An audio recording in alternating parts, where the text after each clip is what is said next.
A comparison of dominant versus non-dominant handwriting performance.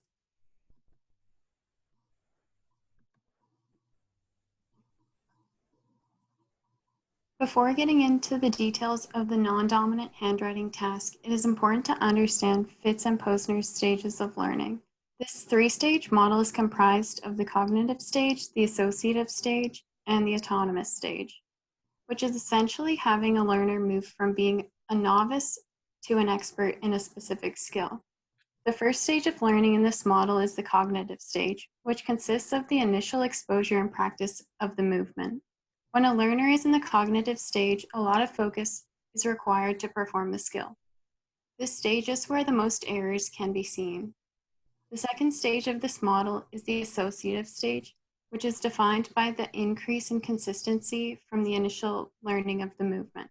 This stage requires less cognitive thought directed towards the basics of the movement and moves more towards the refining of the movement skill. The learner becomes more aware and more accurate in their performance.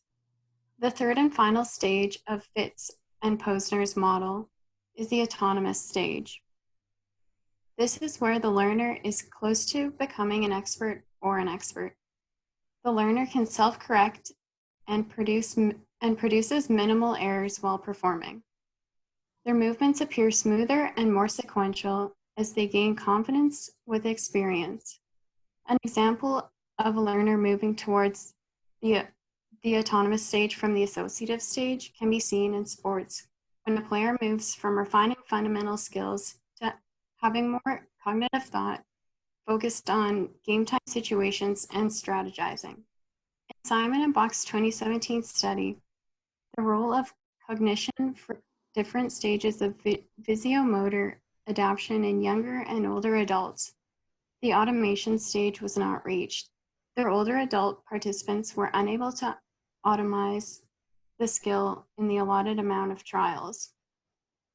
The writing task in this presentation will require participants to write as quickly and as accurately as they can with their non-dominant hand. This task is likely a new challenge, and the participants would start in the cognitive stage of learning. This idea of writing as quickly and as accurately as possible also brings up the concept of Fitz's law, which reveals the speed-accuracy trade-off. The faster the motion, the less accurate it is likely to be. This law is seen in Chu and colleagues' study. This study of Fitz's law on goal-directed aiming task with moving targets concluded that the high velocity of targets were associated with a larger number of errors than the slower targets. It is possible that this law is suggestive of the outcomes of this writing task because the goal is to improve both speed and accuracy. This would suggest that the faster the participants write, the larger amount of errors.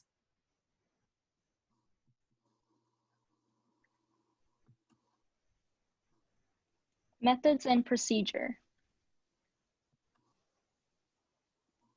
To start, we had 4 participants and 4 experimenters. As a practice trial, the participant was instructed to write the sentence, "My dog has fleas," with their dominant hand as quickly as possible while making as few errors as possible.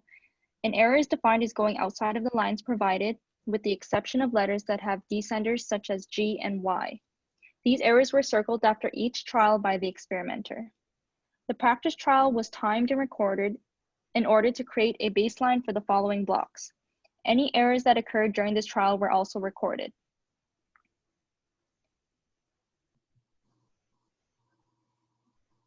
The participant was then handed a sheet labeled Block 1. The participant was asked to switch to their non-dominant hand and instructed to write the same sentence from the practice trial for the next 10 trials. After each trial, the participant was allowed a short break no longer than 10 seconds. And once the 10 trials were up, the participant was allowed a 1-minute break before moving on to Block 2. Each trial is again timed and recorded. Block 2 consisted of 10 trials. The participant began by writing the same sentence as the previous block, ensuring that each trial was completed as quickly as possible with little to no errors. Once again, each trial and any errors that occurred in Block 2 were timed and recorded. Block 3 and 4 both consisted of 10 trials each and were completed in the same manner as blocks 1 and 2. At the end of the activity, the participant completed a total of 4 blocks and 40 trials using their non-dominant hand.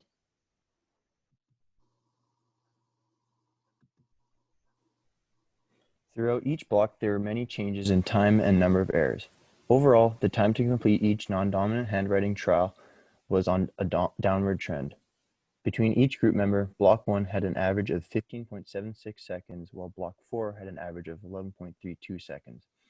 This is an average of 4.44 seconds between Block 1 and Block 4. Magnus had the greatest difference in time, with a difference of 8.1 seconds between Block 1 and Block 4. Lucy had the smallest difference in time, with a difference of 0.29 seconds between Block 1 and Block 4. Additionally, the average time it took for each group member to complete their dominant handwriting trial is 6.95 seconds. While comparing this number to the group's average of 11.32 seconds for their non-dominant handwriting block, it's fair to say this group wasn't close to their dominant handwriting trial time.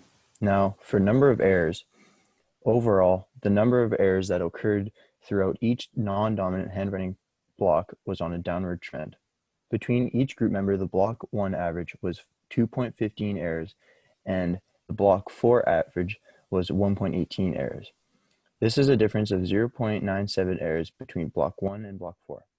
Shaylin had the greatest difference in number of errors, with a difference of 2 errors between Block 1 and Block 4. Lucy had the smallest difference in number of errors, with an increase of 0.2 between Block 1 and Block 4. Additionally, the average number of errors that each group member had for their dominant handwriting trial is 0 errors. While comparing this to the group's average of 1.18 errors for their final non-dominant handwriting block, it's fair to say this group was close to the number of errors for their dominant handwriting trial. For qualitative results, we notice that these were the common themes. When looking at the visual aspects of the writing, we noticed that the words were very messy and were often slanted compared to the level of the grid lines. However, these traits disappeared towards the end of Block 4 in most instances. As you can see in the images to the right, the participants' sentences became clearer with fewer errors in Block 4 compared to how they started in Block 1. The slanted angle of the words also became less prevalent as the writer gained more experience, with only a few words having the slanted look in Block 4 as opposed to the whole sentence. Our observers also noticed that the writers tended to use large arm movements to write the sentences in the beginning, which then transitioned into smaller wrist movements as the participants became more experienced with non-dominant handwriting.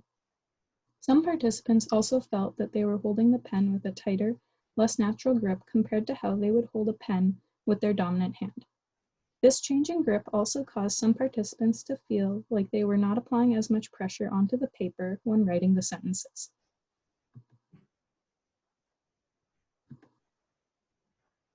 Both the quantitative and qualitative data showed that as the participants went through the trials, they became more experienced with writing with their non-dominant hand, and their performance became faster, clearer, and had fewer errors. We can see that Fitz and Posner's model of learning stages is apparent in this task, which breaks down the process of learning a new skill into 3 gradual stages. First, we have the cognitive stage, where our participants found themselves for the majority of the experiment. Next, we have the associative stage. We can see that some of our participants are quickly approaching this stage, but learners often need hours, days, or even weeks of practice before truly being in the associative stage. Finally, we have the autonomous stage. In our experiment, none of the participants have reached this stage yet, as it would take a great amount of time and practice to become proficient at the skill. A real-world application of this concept can be seen in sport-specific training.